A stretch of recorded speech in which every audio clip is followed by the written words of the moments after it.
আসসালামু আলাইকুম রহমতুল্লাহি ওবরকাতুহ। সম্মানিত দর্শক, আওয়ামী লীগের সাধারণ সম্পাদক জনাব ওবায়দুল কাদের এই মুহূর্তে কোথায় রয়েছেন?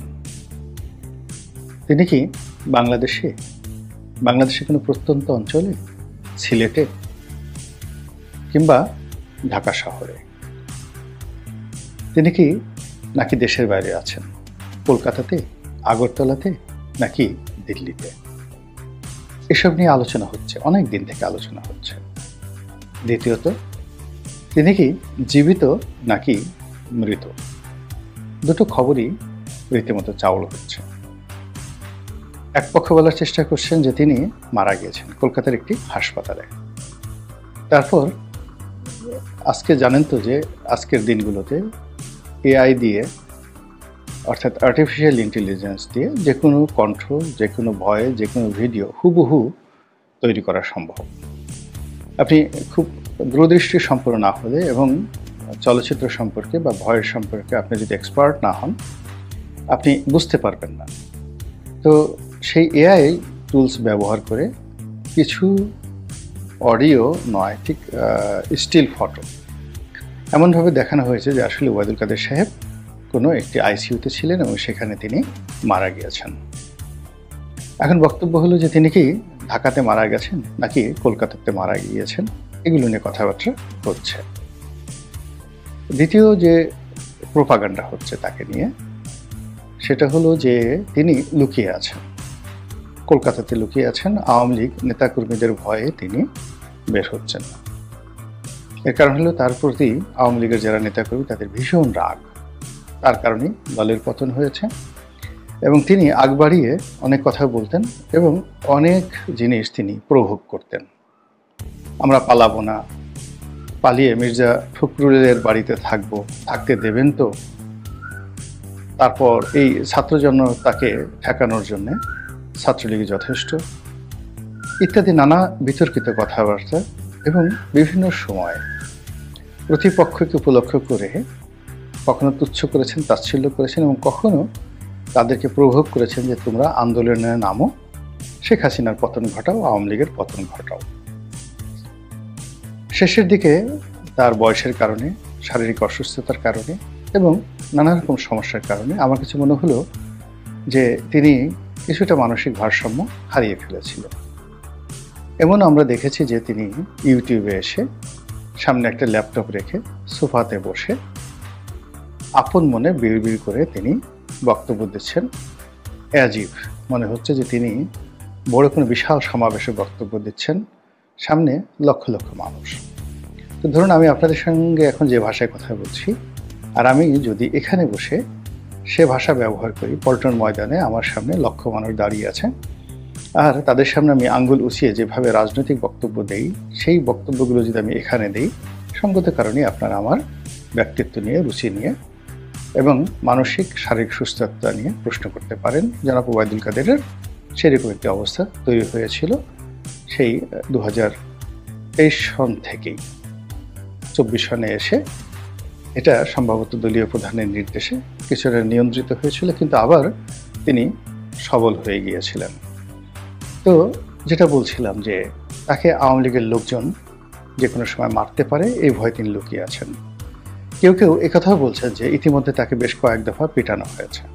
কেউ বলছেন দিল্লিতে পিটানো হয়েছে, কেউ বলছেন কলকাতাতে পিটানো হয়েছে। এবং বাস্তবতা হলো যে বিশাল একটি গ্রুপ এখন বলার চেষ্টা করছেন জনাব ওবায়দুল কাদের ঢাকাতেই আছেন। ঢাকাতেই আছেন, কত নম্বর বাড়িতে আছেন, মোহাম্মদপুরের, ইত্যাদি ইত্যাদি নানা রকম গুজব সেই সামাজিক মাধ্যমগুলোতে ছড়িয়ে দেওয়া হচ্ছে, যাতে করে মব, আমাদের যে মব হচ্ছে ইদানিং বাংলায়, এই মবটিকে উস্কে দেওয়া যায়। এবং আপনারা জানেন যে অতি সম্প্রতি একটার পর একটা ন্যাক্কারজনক ঘটনা ঘটছে।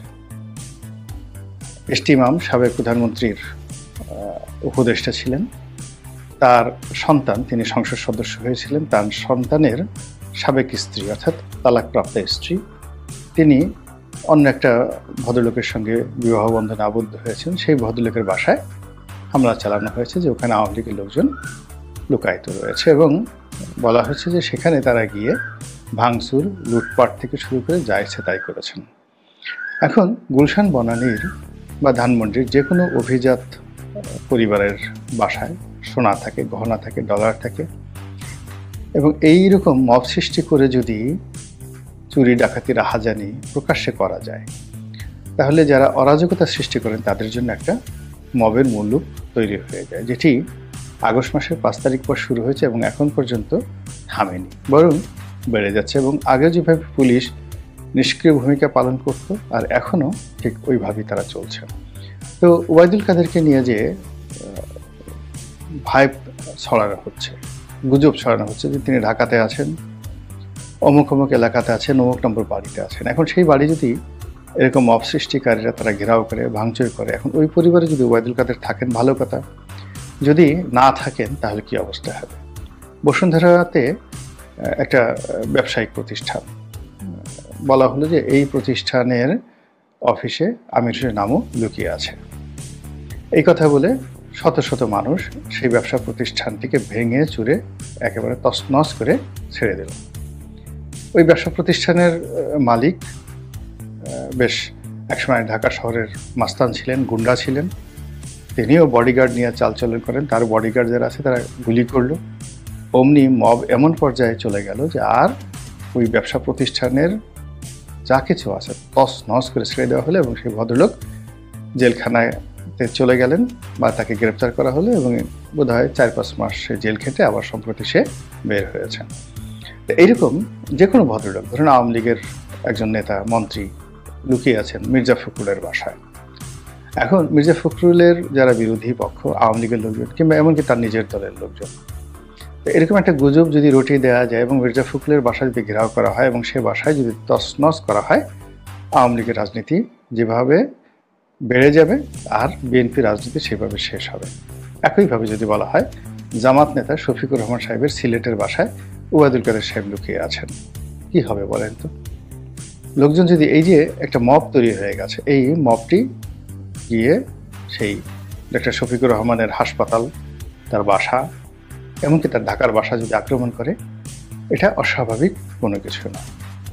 তো এই জিনিসগুলো বাংলাদেশে খুবই সিস্টেমেটিক ওয়েতে শুরু করা হচ্ছে এবং শুরু করার জন্য যে সকল মানুষ গণধিকৃত মানুষ, তাদেরকে নিয়ে ভাইব তৈরি করা হচ্ছে। যেমন যদি বলা হয় হারুন এখন কোথায়, বিপ্লব এখন কোথায়, হারুন, বিপ্লব, পুলিশের বা বেনজির এখন ঢাকা শহরে আছে, প্রচার করে দেওয়া হলে 15 দিন 20 দিন কন্টিনিউয়াসলি প্রচার করা হবে।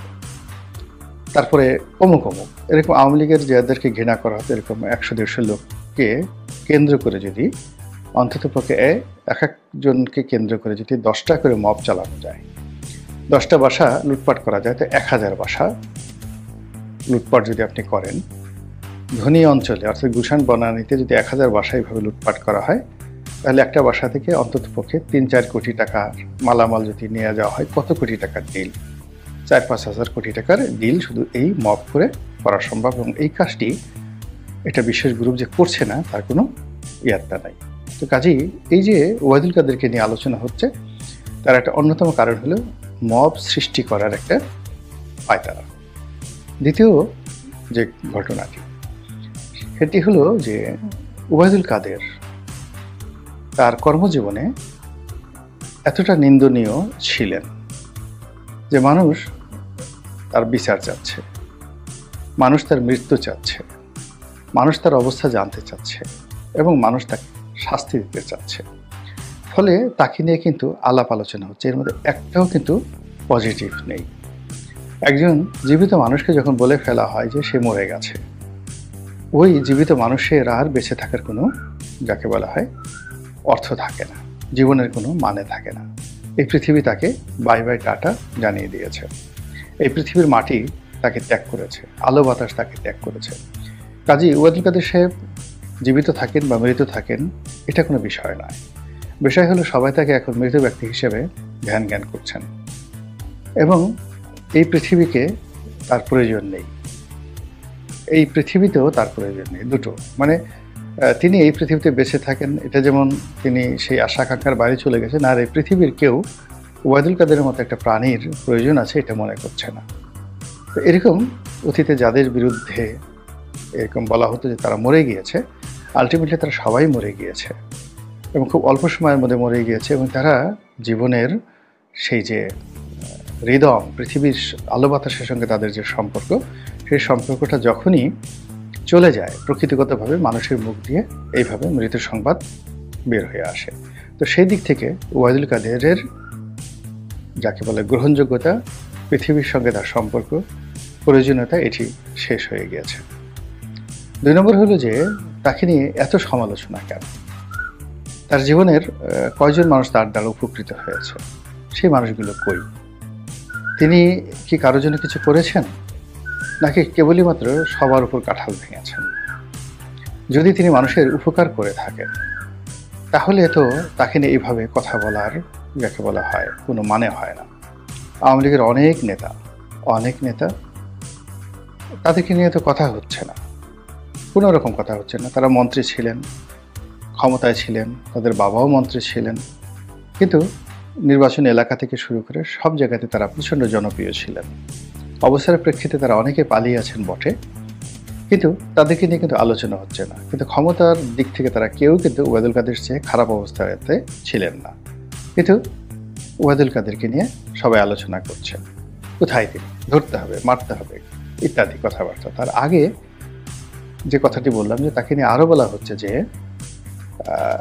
তাকে পিটুনি দেওয়া হয়েছে, আওয়ামী লীগের লোকজন তাকে পিটুনি দিয়েছে এবং এটা সত্য যে আওয়ামী লীগের অনেক লোক তার প্রতি বিক্ষুব্ধ। তিনি অনেক বড় বড় মন্ত্রী এমপির সঙ্গে দেখা করতেন না, আওয়ামী লীগের অনেক সিনিয়র নেতৃবৃন্দের সঙ্গে খারাপ আচরণ করতেন, নির্বাচনী এলাকায় যেতেনই না এবং তার ভিতরে একটা বাদশাহী ভাব চলে এসেছিল এবং তিনি মনে করেছিলেন যে এভাবেই বোধহয় সারা জীবন চলবে। যতদিন শেখ হাসিনা থাকবে ততদিন তিনি থাকবেন, যতটুকু তেলবাজি তিনি শিখেছেন ওই তেলবাজিটুকু করলেই তার হয়তো বাকি জীবন অনায়াসে চলে যাবে। কিন্তু সেই ঘটনাটা পরবর্তীতে আর ঘটেনি এবং প্রকৃতির ডাকে আজ তার জীবনে যা কিছু ঘটে যাচ্ছে এর থেকে আপনি আমি যেন শিক্ষা নিতে পারি, হেদায়েত প্রাপ্ত হতে পারি। আল্লাহ আমাদের সেই তৌফিক এনায়েত করুন। আসসালামু আলাইকুম ওয়া রাহমাতুল্লাহি ওয়া বারাকাতুহু। সুপ্রিয় দর্শক শ্রোতা, সম্মানিত দর্শক মণ্ডলী, এতক্ষণ যে গোলাম মাওলা রনির টকশোটা শুনলেন, আশা করছি এই টকশোটা আপনাদের খুবই ভালো লেগেছে। আরও ভালো ভিডিও পেতে 24 আপডেট নিউজ ইউটিউব চ্যানেলের সাথে থাকুন। পরবর্তীতে আরও ভালো ভিডিও নিয়ে হাজির হব। লাইক এবং শেয়ার করে 24 আপডেট নিউজ ইউটিউব চ্যানেলের সাথেই থাকুন।